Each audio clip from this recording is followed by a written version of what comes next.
Bueno, ahora sí, tiene la palabra el concejal Lucas Franco. Gracias, presidenta. Es para solicitarnos como cuerpo de concejales y concejalas realizar un homenaje a un héroe de nuestras guerras por la libertad, cuyo fallecimiento cumplió 200 años hace muy poquito, el 17 de junio. No tuvimos sesión esa semana porque no era semana de sesión, sino hubiese solicitado oportunamente más cerca de la fecha este homenaje. Es sencillamente proponernos, y le voy a pedir también a usted, que es nuestra historiadora en la sala, que nos ilustre con algunas palabras, homenajear a Martín Miguel de Güemes. Muy sencillo.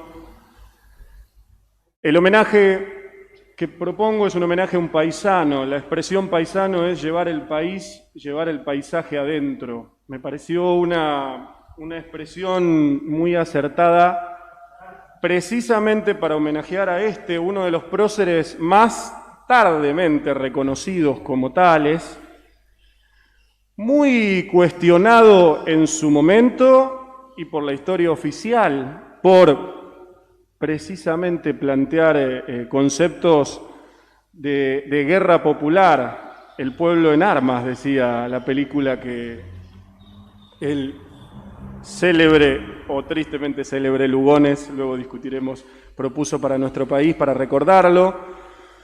Y me parece que lo central de esta figura, y que tiene que ver con nuestra actualidad, es esta idea de defender la libertad y pelear por la libertad con los más humildes, con las más humildes, con un enorme protagonismo del gauchaje, de la comunidad, de las mujeres en política y en la estrategia militar, y plantear además no claudicar en la idea de las batallas que teníamos que librar para liberar no solamente el país, sino el continente. En lógica futbolera, podríamos decir que le defendió el arco a San Martín. Se quedó en el norte argentino para defender el avance de los realistas, construyó una estrategia que es estudiada en el mundo, digo, por exitosa aquí, que es la de guerra de recursos o la de guerra de guerrillas. Utilizó esa estrategia para enfrentar a ejércitos muy probados y muy avesados en el combate, y los derrotó. Pero no solamente los derrotó militarmente, sino que los derrotó políticamente, culturalmente en el territorio, construyendo la idea de que el gauchaje, de que los humildes, de que los pobres podían defender nuestra libertad, podían conquistar nuestra libertad y podían ser, como lo fueron, enormes protagonistas de esa gesta, aunque la historia oficial se empeñe sistemáticamente en borrar del mapa a los y a las humildes que pelearon en todas las gestas patrióticas. Yo me quedo con la idea de un prócer que se animó a organizar a los más humildes, que se animó a convertirse en un paisano, a llevar el país y nuestro paisaje adentro y a defenderlo, que se animó a proponer una estrategia distinta a la de todos los manuales, que era el pueblo, la comunidad, se organiza para defender aquello que cree y para pelear por aquello que cree, y además tiene una virtud. Además de la anécdota de haber tomado un barco a caballo en las primeras invasiones inglesas, Güemes, con muy poquitos años, se subió a un caballo y tomó un barco. No es metáfora. Además de esas proezas que son muy simpáticas en la historia argentina, tiene una virtud que es la de haber sido incorruptible. Hasta en su lecho de muerte, después de haberlo traicionado, lo quisieron comprar, y se encargó sistemáticamente de contestar cosas como esta. Yo no tengo más que gauchos honrados y valientes. No son asesinos, sino de los tiranos que quieren esclavizarlos. Con estos únicamente espero a usted, a su ejército y a cuantos mande España. Convénzanse ustedes que jamás lograrán seducir, no oficiales, sino ni al más infeliz gaucho. En el magnánimo corazón de estos hombres no tiene acogida el interés ni otro premio que su libertad. El pueblo que quiere ser libre, no hay poder humano que lo sujete. Estas cosas, decía Güemes, y por estas cosas es un prócer que debemos reivindicar constantemente en nuestro ejercicio cotidiano. frente a los intentos sistemáticos de corromperlo y comprarlo. Le ofrecían mansiones, títulos de nobleza, y eligió quedarse a pelear hasta la muerte para liberar nuestro país, para liberar el continente con los más humildes.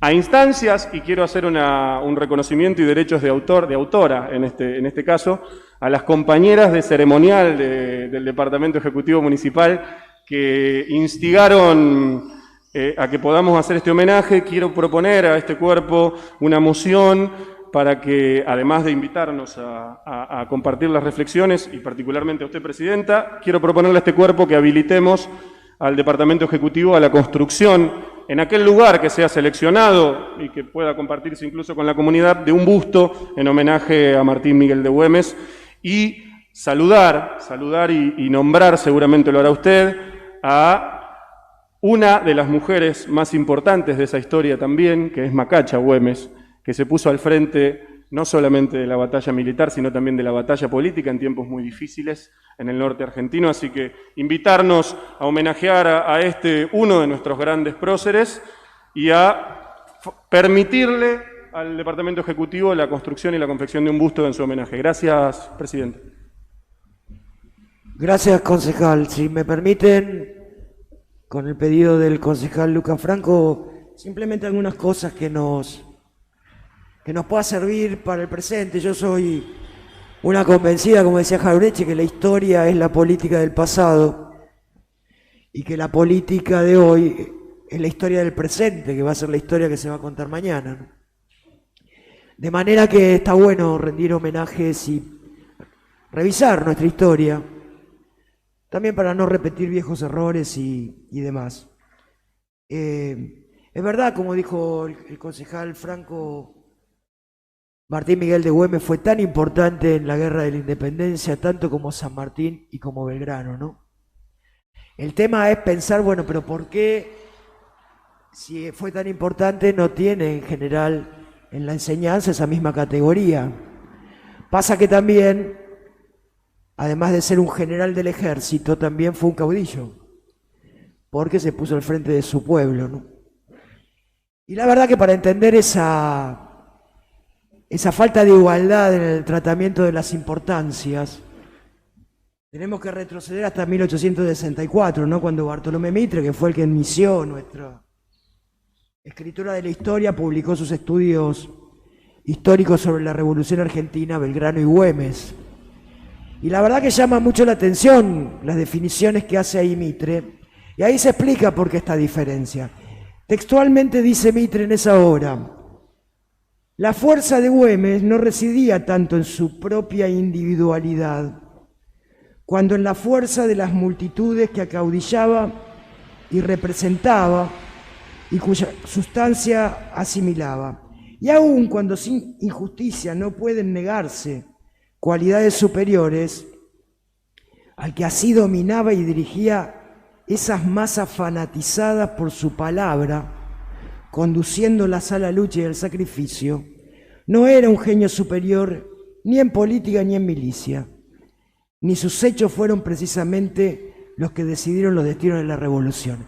Es claro que para Mitre conducir masas populares no era una virtud, sino más bien un defecto que venía en detrimento de la nación que se quería armar. Pero lo cierto es que las fuerzas de Güemes permitieron que se realizara el Congreso de Tucumán. Si no hubieran parado a las fuerzas realistas del norte, ese Congreso no se habría podido celebrar. Y después ese mismo Congreso, cuando se trasladó a Buenos Aires, 1819, sanciona una constitución absolutamente unitaria, centralista, que todo el resto de las provincias desconoce. Se empiezan a declarar la República de Tucumán, la República de Entre Ríos, y sin embargo Güemes, aún acicateado por un gobierno centralista que lo despreciaba por ser del interior, permaneció fiel a las fuerzas nacionales, al gobierno nacional, porque entendía que el único enemigo que valía la pena era el enemigo externo y que había que mantener la unidad para seguir la guerra. Por supuesto, las clases acomodadas de su provincia, a la cual él también pertenecía, se incomodaron mucho con los impuestos que, a falta de ayuda de Buenos Aires, tuvo que imponer para poder sostener esa guerra bancada fundamentalmente por los gauchos y el pueblerío, ¿no? Y entonces, bueno, armaron un partido Patria Nueva, y empezaron a acusarlo, como se verá, nada nuevo bajo el sol, empezaron a acusarlo de tirano, demagogo, se desató en Salta una suerte de guerra interna de clases. Los gauchos empezaron a llamarlo padre de los pobres. Muchos de sus oficiales que pertenecían a la misma clase que Güemes lo abandonaron. Mucha gente del pueblo se sumó y aumentó sus filas.